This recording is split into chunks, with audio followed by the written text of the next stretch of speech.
ಇದೇನು ಶ್ಯಾಮ ಬರ್ತಾಳೆ ಅನ್ಕೊಂಡ್ರೆ ಅಖಿಲ್ ಬರ್ತಾ ಇದ್ದಾನೆ.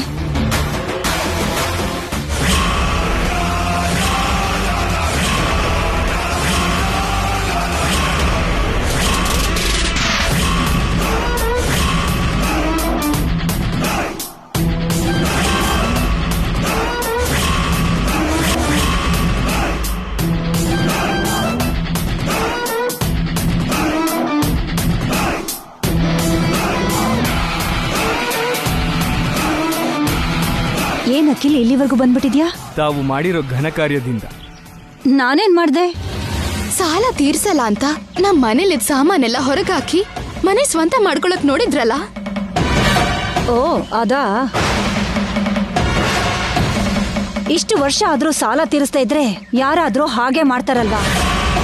ಬಂಧುಗಳ ವಿಷಯದಲ್ಲೂ ಕೂಡ ಹಾಗೆ ಮಾಡ್ತೀರಾ? ಶ್ಯಾಮ ನಮ್ಗೆ ನೆಂಟ್ರಲ್ವಲ್ಲ. ಆದ್ರೆ ನಾವು ಬಂಧುಗಳಲ್ವಾ? ನಮ್ಮಮ್ಮಂಗೂ ನಿಮ್ಗೂ ಸಂಬಂಧ ಇದೆಯಲ್ಲ, ಅಂದ್ರೆ ನನ್ನ ಹೆಂಡತಿ ಕೂಡ ನಿಮಗೆ ಬಂಧು ಆಗ್ಬೇಕಲ್ಲ. ಆ ಸಂಬಂಧಕ್ಕೂ ಈ ಸಾಲಕ್ಕೂ ಸಂಬಂಧ ಇಲ್ಲ. ನೀನು ಮದ್ವೆ ಆಗೋಕ್ಕೂ ಮೊದ್ಲೇ ಇವರು ನನ್ನ ಹತ್ರ ಸಾಲ ತಗೊಂಡಿದ್ದಾರೆ. ಇಷ್ಟಕ್ಕೂ ಇದು ನಿನ್ಗೂ ನಮಗೂ ಸಂಬಂಧ ಪಟ್ಟಿರೋ ವಿಷಯ ಅಲ್ಲ, ನಮ್ಮಲ್ಲೇ ಇರೋಂಥ ವಿಷಯ. ದಯವಿಟ್ಟು ಈ ವಿಷಯಕ್ಕೆ ನೀನು ತಲೆ ಹಾಕ್ಬೇಡ ಅಖಿಲ್. ತಲೆ ಹಾಕ್ತೀನಿ. ನನ್ನ ಹೆಂಡತಿಗೆ ಸಂಬಂಧ ಪಡೋ ಪ್ರತಿ ವಿಷಯಕ್ಕೂ ತಲೆ ಹಾಕ್ತೀನಿ. ನನ್ನ ಹೆಂಡತಿಗೆ ಅವಳ ತವ್ರ ಮನೆ ಅವ್ರಿಗೆ ಯಾರು ಕಷ್ಟ ಕೊಟ್ಟರು ನಾನು ತಲೆ ಹಾಕ್ತೀನಿ. ಇಷ್ಟು ವರ್ಷ ಶ್ಯಾಮನ್ನ ನಿಮ್ ರೂಪಾರಾಣಿಗೆ ಗೋಸ್ಟ್ ಸಿಂಗರ್ ಆಗಿ ಉಪಯೋಗಿಸ್ಕೊಂಡು ಶ್ಯಾಮಂಗೆ ಎಷ್ಟು ಅನ್ಯಾಯ ಮಾಡಿದೀರಾ. ಈಗ ಸಾಲ ಅಡ್ಡ ಇಟ್ಕೊಂಡು ಮನೆನೂ ಹೊಡ್ಕೊಂಡು ಇನ್ನೂ ಅನ್ಯಾಯ ಮಾಡೋದಕ್ಕೆ ನೋಡ್ತಾ ಇದ್ದೀರಾ. ಸುಮ್ನಿರಲ್ಲ, ನಾನ್ ನೋಡ್ಕೊಂಡು ಸುಮ್ನಿರಲ್ಲ.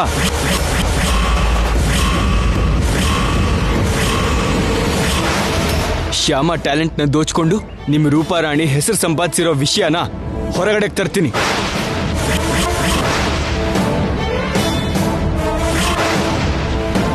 ನಿಮ್ಮ ರೂಪಾರಾಣಿ ನಿಜವಾಗ್ಲೂ ಸಿಂಗರೇ ಅಲ್ಲ ಅಂತ ಪ್ರಪಂಚಕ್ಕೆ ಗೊತ್ತಾಗೋ ಹಾಗೆ ಮಾಡ್ತೀನಿ.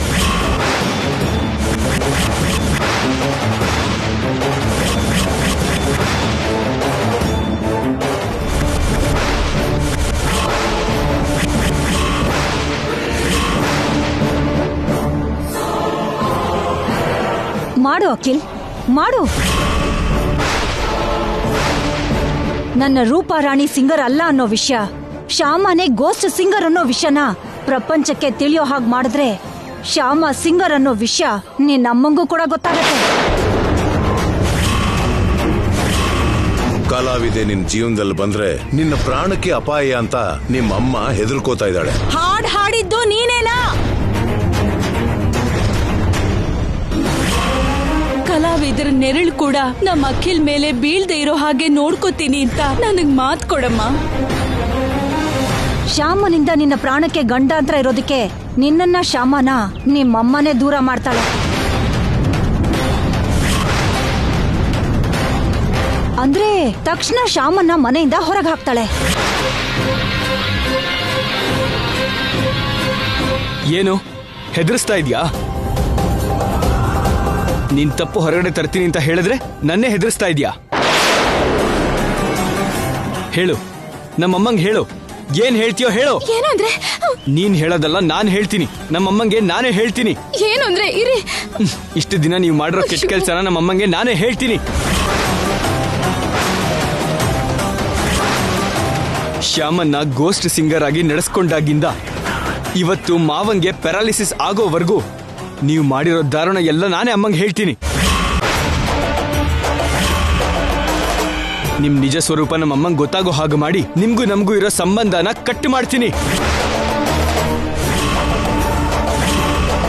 ನೀವು ನಮ್ಮ ಮನೆ ಕಾಲಿಡ್ದಿದ್ದ ಹಾಗೆ ಮಾಡ್ತೀನಿ. ಏನು ಅಂದ್ರೆ? ನಿಲ್ಸಿ, ನನ್ ಮಾತು ಕೇಳಿ, ದಯವಿಟ್ಟು ನನ್ ಮಾತು ಕೇಳಿ. ಇಷ್ಟು ದಿನ ನಮ್ಮ ಶ್ಯಾಮ ಟ್ಯಾಲೆಂಟ್ನ ದೋಚ್ಕೊಂಡು ಅವಳಿಗೆ ಇಷ್ಟೆಲ್ಲ ಮೋಸ ಮಾಡಿದ್ದಕ್ಕೆ ನಿಮ್ಮೇಲೆ ಚೀಟಿಂಗ್ ಕೇಸ್ ಹಾಕ್ತೀನಿ. ಜೀವನ ಪೂರ್ತಿ ನೀವು ಜೈಲಲ್ಲಿರೋ ಹಾಗೆ ಮಾಡ್ತೀನಿ.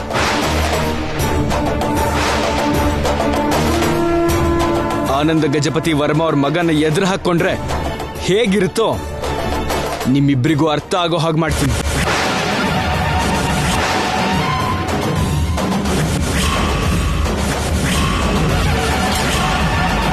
ಹಾಗ್ ಮಾತಾಡ್ಬೇಡಿ ಪ್ಲೀಸ್. ಮಾತಾಡ್ದಂಗೆ ಹೇಗಿರ್ಲಿ ಶ್ಯಾಮ? ತಪ್ಪು ಮಾಡಿದ್ದು ಅಲ್ದೆ ಬಾಯಿಗೆ ಬಂದಂಗೆ ಮಾತಾಡ್ತಾರೆ. ರೀ, ದಯವಿಟ್ಟು ನಾನು ಯಾಕೆ ಹೇಳ್ತಿದ್ದೀನೋ ಅರ್ಥ ಮಾಡ್ಕೊಳ್ಳಿ. ನೀವೇನು ಮಾತಾಡ್ಬೇಡಿ. ಅದು ಹಂಗಲ್ಲ ಶ್ಯಾಮ. ನೀವ್ ಇನ್ನೊಂದ್ ಮಾತಾಡಿದ್ರೆ ನನ್ ಮೇಲೆ ಆಣೆ.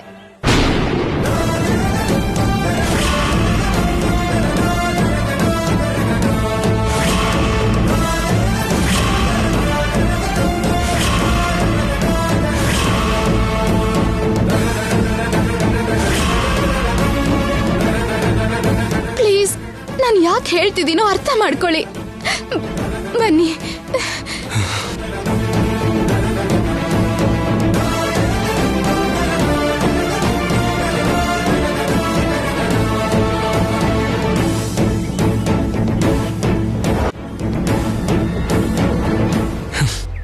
ತಪ್ಪು ಮಾಡಿದೆ ಶ್ಯಾಮ, ನೀನ್ ತುಂಬಾ ದೊಡ್ಡ ತಪ್ಪು ಮಾಡಿದೆ. ಆಣೆ ಮಾಡಿ ನನ್ನ ಬಾಯಿನ ಕಟ್ಟಾಕ್ಬಿಟ್ಟೆ. ಆ ಕ್ಷಣಕ್ಕೆ ನಿಮ್ ಆವೇಶ ತಡೆಯೋದಿಕ್ಕೆ ಏನ್ ಮಾಡ್ಬೇಕು ಅಂತ ನನ್ಗೆ ಅರ್ಥ ಆಗ್ಲಿಲ್ಲ ರೀ. ನೀವ್ ಹಾಗ ಆವೇಶ ಪಡೋದು ಒಳ್ಳೇದಲ್ಲ. ಗೌರಮ್ಮನ್ ಬಗ್ಗೆ ನಿಮ್ಗಿನ್ನೂ ಪೂರ್ತಿ ಗೊತ್ತಿಲ್ಲ. ತನ್ ತಪ್ಪು ಹೊರಗಡೆ ಬರತ್ತೆ ಅಂತಂದ್ರೆ ಎದ್ರಿರೋರ್ಗೆ ಎಷ್ಟು ತೊಂದರೆ ಮಾಡೋದಿಕ್ಕೂ ಹಿಂಜರಿಯಲ್ಲ. ನೀವ್ ಹೀಗೆ ಅವ್ರ ತಪ್ಪನ್ ಹೇಳಿದ್ರೆ ತಕ್ಷಣ ಅವರು ಅತ್ತೆಗೆ ಫೋನ್ ಮಾಡಿ ನಾನು ಹಾಡು ಹಾಡ್ತೀನಿ ಅನ್ನೋ ವಿಷಯ ಹೇಳ್ಬಿಡ್ತಾರೆ. ಆ ವಿಷಯ ಏನಾದ್ರೂ ಗೊತ್ತಾದ್ರೆ ಅತ್ತೆ ತಡ್ಕೊಳ್ಳಲ್ಲ. ಕಲಾವಿದ್ರು ನಿಮ್ ಜೀವನದಲ್ಲಿ ಬರೋದ್ರಿಂದ ನಿಮ್ಗೆ ಯಾವ ದಿಕ್ಕಿಂದ ಯಾವ ಅಪಾಯ ಬರುತ್ತೋ ಅಂತ ತಲೆ ಕೆಡಿಸ್ಕೋತಾರೆ. ಅದ್ರ ಬಗ್ಗೆನೇ ಯೋಚನೆ ಮಾಡ್ತಾ ಇದ್ರೆ ಬಿಪಿ ಹೆಚ್ಚಾಗತ್ತೆ. ಹಾಗ್ ಮಾತ್ಗೂ ಬಿಪಿ ಹೆಚ್ಚಾದ್ರೆ ಎದೆನೋ ಬರೋ ಅವಕಾಶ ಇದೆ ಅಂತ ಡಾಕ್ಟ್ರು ಹೇಳಿದ್ರಲ್ವಾ. ಅಂತ ಪರಿಸ್ಥಿತಿ ಬರೋದು ನನಗಿಷ್ಟ ಇಲ್ಲ. ಅದಕ್ಕೆ ಗೌರಮ್ಮನ ಹತ್ರ ಜಗಳ ಮಾಡದೇ ಇರ್ಲಿ ಅಂತ ಕರ್ಕೊಂಡ್ ಬಂದೆ. ನಿಜಾನೇ ಶ್ಯಾಮ, ನೀನ್ ಹೇಳಿದ್ ಕರೆಕ್ಟೆ. ಈ ವಿಷಯ ಗೊತ್ತಾದ್ರೆ ಮಮ್ಮಿ ಆರೋಗ್ಯ ಹಾಳಾಗತ್ತೆ. ಹಾಗಂತ ಇಂಥ ನೀಚರನ್ನ ಬಿಡಬಾರ್ದಲ್ವಾ ಶ್ಯಾಮ? ಮತ್ತೆ ಆ ಗೌರಮ್ಮ ನಿಮ್ ಮನೆಗೆ ಹೋಗಿ ಏನಾದ್ರೂ ಗಲಾಟೆ ಮಾಡಲ್ಲ ಅನ್ನೋದು ಏನ್ ಗ್ಯಾರಂಟಿ? ಯಾವುದೋ ರೀತಿಲಿ ಅವಳಿಗೆ ಬುದ್ಧಿ ಹೇಳ್ಬೇಕಲ್ವಾ? ಈ ವಿಷಯನ ನಾನ್ ನೋಡ್ಕೋತೀನಿ. ಗೌರಮ್ಮ ಹೇಳಿರೋ ಹಾಗೆ ಇದು ನಮ್ಮಿಬ್ರಿಗೆ ಸಂಬಂಧಪಟ್ಟಿರೋ ವಿಷಯ. ಈ ವಿಷಯದಲ್ಲಿ ನೀವ್ ಮಾತಾಡೋದು ಅವ್ರಿಗಿಷ್ಟ ಇಲ್ಲ. ಅದಕ್ಕೆ ನಾನೊಬ್ಳೇ ಹೋಗಿ ಅವ್ರ ಹತ್ರ ಮಾತಾಡ್ಕೊಂಡ್ ಬರ್ತೀನಿ. ಸರಿ, ಹೋಗು.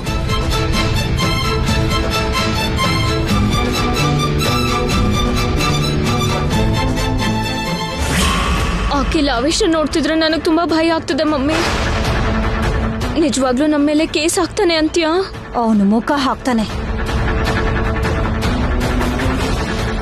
ಅವನು ಹಾಕ್ತೀನಿ ಅಂದ್ರು ಶ್ಯಾಮ ಹಾಕಕ್ ಬಿಡಲ್ಲ. ಅವನ್ ಮಾವಂಗೆ ಪಾರ್ಶ್ವವಾಯು ಆಗೋಕೆ ನಾವೇ ಕಾರಣ ಅನ್ನೋ ಕೋಪದಲ್ಲಿ ಆವೇಶ ಪಟ್ಟು ಹಾಗೆ ಮಾತಾಡ್ದ.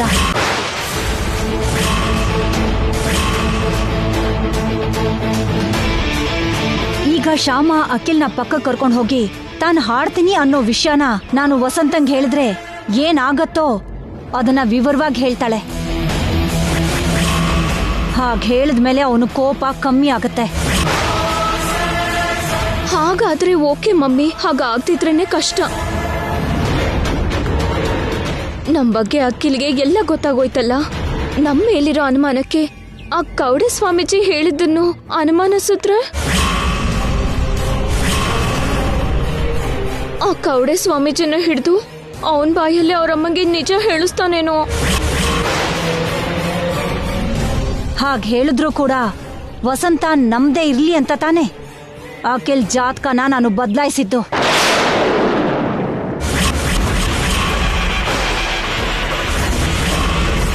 ಇದು ಅಖಿಲ್ ಜಾತಕ ಅಲ್ಲ ಅಂತ ನನಗನ್ನಿಸ್ತಾ ಇದೆ.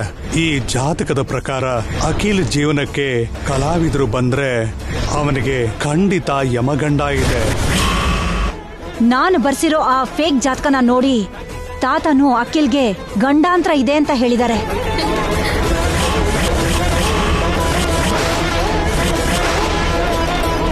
ತಾತ ಹಾಗೆ ಹೇಳಿದ ಮೇಲೆ ಇನ್ನು ಯಾರು ಏನೇ ಹೇಳಿದ್ರು ವಸಂತ ನಂಬಲ್ಲ.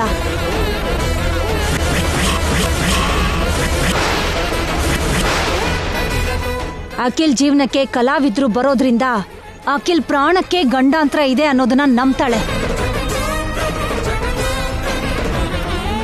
Thank you Gowramma.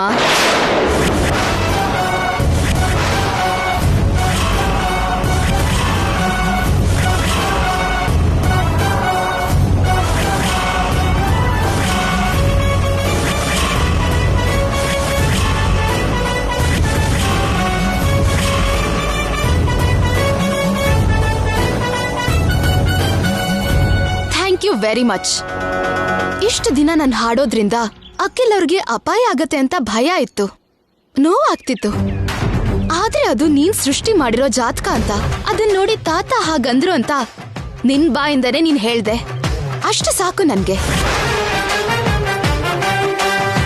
ನನ್ನಿಂದಾಗ್ಲಿ ನನ್ ಹಾಡಿಂದಾಗ್ಲಿ ಅಖಿಲ್ ಅವ್ರಿಗೆ ಯಾವ ಅಪಾಯನೂ ಇಲ್ಲ ಅಂತ ಗೊತ್ತಾದ್ಮೇಲೆ ಇನ್ನು ನಾನು ಭಯ ಇಲ್ಲದೆ ಹಾಡ್ಬೋದು. ಯಾವಾಗ ಬೇಕೋ ಆಗ ಎಲ್ ಬೇಕೋ ಅಲ್ಲಿ ಹಾಡ್ಬೋದು. ಆಸೆ ಪಟ್ಟ ಹಾಗೆ ಹಾಡ್ಬೋದು. ಹಾಗಾದ್ರೆ ಮೊದ್ಲಿನ ಹಾಗೆ ರೂಪರಾಣಿಗೆ ಗೋಸ್ಟ್ ಸಿಂಗರ್ ಆಗಿ ಹಾಡ್ತೀಯಾ? ಏಯ್, ನಾಚಿಕೆ ಇಲ್ವಾ ಆ ಮಾತ್ ಕೇಳಕ್ಕೆ? ಇಷ್ಟೆಲ್ಲ ನಡೆದ್ಮೇಲೂ ನಾನು ರೂಪರಾಣಿಗೆ ಗೋಸ್ಟ್ ಸಿಂಗರ್ ಆಗಿ ಹಾಡ್ತೀನಿ ಅನ್ಕೊಂಡಿದ್ಯಾ? ಹಾಡಲ್ಲ. ಈ ಜನ್ಮಕ್ಕೆ ನಾನು ರೂಪರಾಣಿಗೆ ಗೋಸ್ಟ್ ಸಿಂಗರ್ ಆಗಿ ಹಾಡಲ್ಲ. ಹಾಗಾದ್ರೆ ನೀನು ಹಾಡ್ತೀಯಾ ಅನ್ನೋ ವಿಷಯನ ನಿಮ್ಮತ್ತೆಗೆ ಹೇಳ್ತೀನಿ. ನಾನು ಜಾತಕನ ಬದಲಾಯಿಸಿರೋ ವಿಷಯ ಅವಳು ಗೊತ್ತಿಲ್ಲದೆ ಇರೋದ್ರಿಂದ, ಕಲಾವಿದ್ರಿಂದ ಅಖಿಲ್ ಪ್ರಾಣಕ್ಕೆ ಅಪಾಯ ಇದೆ ಅಂತ ತಾತನೇ ಹೇಳಿರೋದ್ರಿಂದ, ನೀನು ಸಿಂಗರ್ ಅಂತ ಗೊತ್ತಾದ ಕೂಡ್ಲೆ ಆ ಕ್ಷಣನೇ ನಿನ್ನ ಮನೆಯಿಂದ ಹೊರಗೆ ಹಾಕ್ತಾಳೆ. ಚೆನ್ನಾಗಿ ಯೋಚನೆ ಮಾಡು. ಅತ್ತೆ ಮನೆಗೆ ನೀನು ಶಾಶ್ವತವಾಗಿ ದೂರ ಆಗಿ ಹೋಗ್ತೀಯ. ಚೆನ್ನಾಗಿ ಯೋಚನೆ ಮಾಡು. ಗಂಡ ಬಿಟ್ಟಿರೋ ನಿನ್ನ ನೋಡಿ ನಿಮ್ಮ ಅಪ್ಪ ಅಮ್ಮ ದುಃಖದಲ್ಲಿ ಸತ್ತು ಹೋಗ್ತಾರೆ. ಚೆನ್ನಾಗಿ ಯೋಚನೆ ಮಾಡು.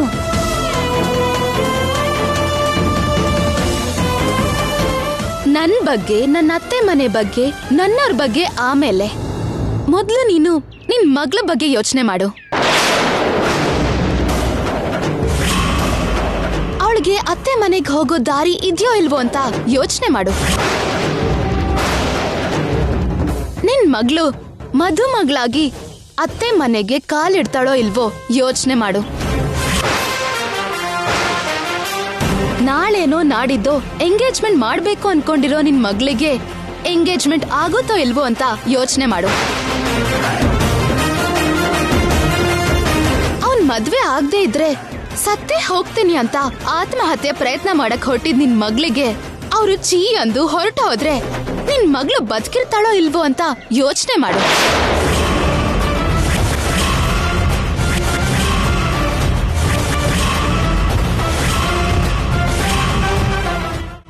ಮಮ್ಮಿ, ಆ ರೀತಿ ಎಲ್ಲ ಏನೂ ಆಗ್ಬಾರ್ದು.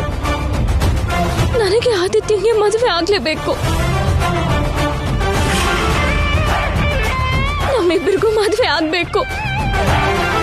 ಹಾಗಾಗ್ಬೇಕು ಅಂದ್ರೆ ನೀವು ಬಾಯಿ ಮುಚ್ಕೊಂಡು ನಾನು ಹೇಳದನ್ ಮಾಡ್ಬೇಕು. ಏನ್ ಮಾಡ್ಬೇಕು? ಸಾಲ ತೀರ್ಸು ಅಂತ ನೀವ್ ಮಾತಿಗೂ ನಮ್ ಮನೆಗ್ ಹೋಗಿ ನಮ್ ಮನೆಯವ್ರಿಗೆಲ್ಲ ತೊಂದ್ರೆ ಕೊಡಬಾರ್ದು. ಸರಿ, ನಿಮ್ ಸಾಲನ ಬಡ್ಡಿ ಸಮೇತ ನಾನ್ ತೀರಿಸ್ತೀನಿ. ಆದಷ್ಟು ಬೇಗ ತೀರಿಸ್ತೀನಿ. ಅಲ್ಲಿ ತನಕ ನಮ್ಗೆ ಯಾವ ರೀತಿಯಲ್ಲಾದ್ರೂ ತೊಂದರೆ ಕೊಡಕ್ ನೋಡಿದ್ರೆ ನನ್ ಕುಟುಂಬಕ್ ಸಂಬಂಧಪಟ್ಟು ಯಾವ ರೀತಿ ಕುತಂತ್ರ ಮಾಡಿದ್ರು ನಿನ್ ಮಗಳು ಜೀವನದಲ್ಲೇ ಅತ್ತೆ ಮನೆಗೆ ಹೋಗೋದು ಸಾಧ್ಯನೇ ಇಲ್ಲ. ಅರ್ಥ ಆಯ್ತಾ? ಅರ್ಥ ಆಯ್ತು. ನಿಜ ಏನು ಅಂದ್ರೆ ಹೀಗೆ ಹೆದರ್ಸೋದು, ಬ್ಲಾಕ್ ಮೇಲ್ ಮಾಡೋದು ನನಗಿಷ್ಟ ಇಲ್ಲ. ಅದ್ ನನ್ ಪದ್ಧತಿನೂ ಅಲ್ಲ. ಹಾಗ್ ಮಾಡೋದು ನಿಮ್ ಬುದ್ಧಿ, ನಿಮ್ಗೆ ತುಂಬಾ ಇಷ್ಟ ಆಗುವಂಥದ್ದು. ಅದಕ್ಕೆ ತುಂಬಾ ಸಲ ನನ್ನ ಸಿಕ್ಕಾಕ್ಸಿ ನನ್ನ ಹತ್ರ ಹಾಡ್ ಹಾಡ್ಸಿದ್ರಿ. ನಿನಗಿಷ್ಟ ಆಗುವಂತ ಪದ್ಧತಿಯಲ್ಲೇ ನಿನಗೆ ಬುದ್ಧಿ ಹೇಳ್ತಿದ್ದೀನಿ. ಇನ್ ಯಾವತ್ತು ಹೀಗೆ ಬುದ್ಧಿ ಇಲ್ದವ್ರ ತರ ಕೆಲಸ ಮಾಡ್ಬೇಡ. ಬರ್ತೀನಿ.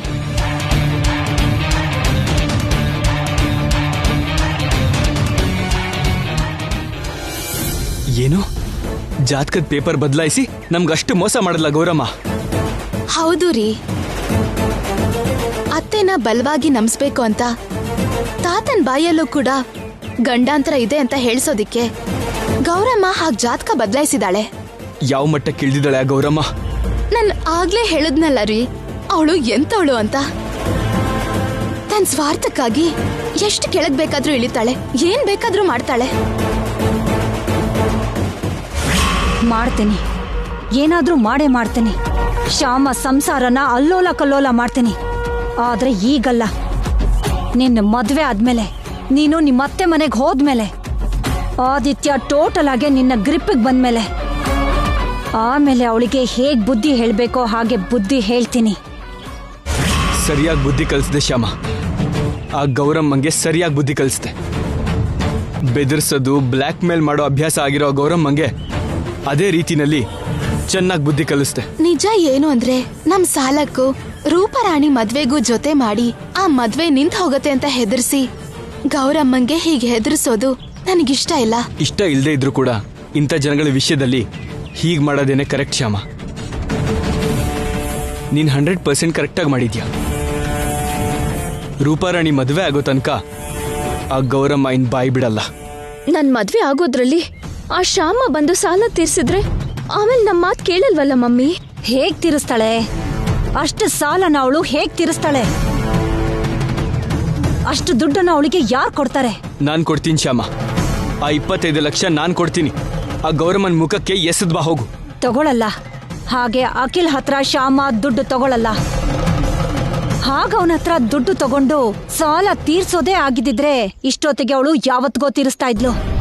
ಶ್ಯಾಮ ಮನಸಾಕ್ಷಿ ಪ್ರಕಾರ ಖಂಡಿತ ಅವಳು ಅಖಿಲ್ ಹತ್ರ ದುಡ್ಡು ತಗೊಳಲ್ಲ. ಯಾಕೆ ತಗೊಳಲ್ಲ? ನಾನ್ ದುಡ್ಡು ಕೊಡ್ತೀನಿ ಅಂದ್ರೆ ಯಾಕೆ ತಗೊಳಲ್ಲ? ಅತ್ತೆ ಮನೆ ದುಡ್ಡು ತಗೊಂಡ್ ಹೋಗಿ ತವ್ರ ಮನೆಗ್ ಕೊಡೋದು ಒಳ್ಳೆ ಸೊಸೆ ಲಕ್ಷಣ ಅಲ್ಲ ರೀ. ಅತ್ತೆ ಮನೆ ದುಡ್ಡನ್ನ ತವ್ರ ಮನೆಗೆ ಕೊಟ್ಟು ಕಳಿಸ್ಬೇಕು ಅನ್ಕೊಳ್ಳೋದು, ತವ್ರ ಮನೆ ಅಗತ್ಯಕ್ಕೆ ಅತ್ತೆ ಮನೆಯವರನ್ನ ದುಡ್ಡನ್ನ ಹೀಗೆ ಉಪಯೋಗಿಸ್ಕೋಬಹುದು ಅಂತ ಅನ್ಕೊಳ್ಳೋದು ನಿನ್ ತಪ್ಪು. ನೀನು ಈ ತರ ತಪ್ಪು ಮಾಡಿದ್ದಿದ್ರೆ ನಿನ್ ಜೊತೆಗೆ ನಿನ್ ತವ್ರ ಮನೆಯವ್ರಿಗೂ ನಾಚಿಕೆ ಆಗ್ಬೇಕು. ಹಾಗೆ ಅತ್ತೆ ಮನೆ ದುಡ್ಡನ್ನ ನಾನು ತಗೊಂಡ್ರೆ ಅತ್ತೆ ಮನೇಲಿ ನನ್ ಗೌರವ ನಾನೇ ಕಳ್ಕೊಂಡು ನನ್ ತವ್ರ ಮನೆ ಗೌರವ ಕೂಡ ನಾನು ಮಣ್ಪಾಲ್ ಮಾಡ್ದಾಗತ್ತೆ. ಅತ್ತೆ ಮನೇಲಿ ನನ್ ಗೌರವನ ಹಾಗೆ ಉಳಿಸ್ಕೊಂಡು ನನ್ ತವ್ರ ಮನೆ ಗೌರವನು ಕಾಪಾಡ್ಕೋತೀನಿ. ಅವ್ರ ಸಾಲನ ನಾನೇ ತೀರಿಸ್ತೀನಿ. ಹೇಗ್ ತೀರಿಸ್ತೀಯ ಶ್ಯಾಮ? ಅಷ್ಟು ದುಡ್ಡು ನಿನಗೆಲ್ಲಿಂದ ಬರುತ್ತೆ? ಸಂಪಾದನೆ ಮಾಡ್ತೀನಿ. ಕೃಷ್ಣನೇ ನನಗೆ ಕೊಟ್ಟಿರೋ ಕಲೆ ಇದೆಯಲ್ಲ ರೀ, ಆ ಕಲೆಯಿಂದನೇ ಹಾಡು ಹಾಡಿ ಸಂಪಾದಿಸ್ತೀನಿ. ಇಲ್ಲಿವರೆಗೂ ನನ್ನ ಹಾಡಿಂದ ನಿಮ್ಗೆ ಗಂಡಾಂತರ ಇದೆ ಅಂತ ಬಾಯಿ ಮುಚ್ಕೊಂಡಿದ್ದೆ. ಈಗ ಆ ಧ್ವನಿನ ಹೊರಗೆ ಹಾಕ್ತೀನಿ, ಹಾಡು ಹಾಡ್ತೀನಿ, ದುಡ್ಡು ಸಂಪಾದನೆ ಮಾಡ್ತೀನಿ, ಆ ಗೌರಮ್ಮನ್ ಸಾಲ ತೀರಿಸ್ತೀನಿ. ನನ್ ತವ್ರ ಮನೆಯವರು ನಿಶ್ಚಿಂತೆಯಿಂದ ಇರೋ ಹಾಗೆ ಮಾಡ್ತೀನಿ. Hats off Shyama, hats off. ಅತ್ತೆ ಮನೆ ದುಡ್ಡಿಗೆ ಸ್ವಲ್ಪ ಕೂಡ ಆಸೆ ಪಡೆದೇ ಇರೋ ನಿನ್ನ ವ್ಯಕ್ತಿತ್ವಕ್ಕೆ, ನಿನ್ ಸಂಪಾದನೆಯಿಂದಾನೆ ನಿನ್ ಸಾಲ ತೀರಿಸಬೇಕು ಅಂದ್ಕೊಂಡಿರೋ ನಿನ್ನ ಮನಸ್ಥಿತಿಗೆ hats off. I am proud of you Shyama. I am so proud of you.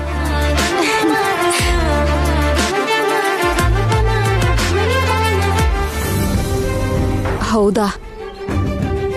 ಆ ಗೌರಮ್ಮ ಇನ್ಮೇಲೆ ನಮ್ಮ ಮನೆಗ್ ಬರಲ್ವಾ? ಸಾಲ ತೀರಿಸಿ ಅಂತ ಗಲಾಟೆ ಮಾಡೋದಿಲ್ವಾ? ಇಲ್ಲ ಅಣ್ಣ, ಗೌರಮ್ಮನ ಹತ್ರ ನಾನು ಮಾತಾಡಿದ್ದೀನಿ.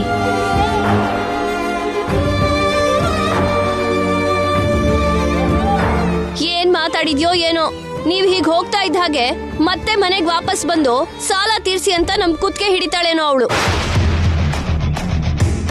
ಇಲ್ಲಿರೋದಕ್ಕೆ ನನ್ ಕೈಯಲ್ಲಿ ಸಾಧ್ಯ ಇಲ್ಲ. ಈ ತಲೆನೋವನ್ನ ನನ್ ಕೈಲಿ ತಡಿಯೋಕ್ಕಾಗಲ್ಲ. ಹೋಗ್ತೀನಿ. ನಾನ್ ನಮ್ಮಮ್ಮನ ಮನೆಗೆ ಹೊರಟೋಗ್ತೀನಿ. ಶೋಭಾ, ಬೇಕಾಗಿಲ್ಲ ಅದ್ಕೆ. ನೀವು ತವ್ರ ಮನೆಗೆ ಹೋಗೋ ಅಗತ್ಯ ಇಲ್ಲ. ಇನ್ ಮುಂದೆ ಗೌರಮ್ಮನಿಂದ ನಿಮ್ಗೆ ಯಾವ ತೊಂದ್ರೆನೂ ಆಗಲ್ಲ. ಹೌದತ್ತೆ, ಗೌರಮ್ಮ ಇನ್ನು ಅಪ್ಪಿತಪ್ಪಿ ಕೂಡ ನಿಮ್ ತಂಟೆಗೆ ಬರಲ್ಲ. ಹಾಗೆ ಏರ್ಪಾಡು ಮಾಡಿದಾಳೆ ಶ್ಯಾಮ. ನೀವು ಧೈರ್ಯವಾಗಿರಿ.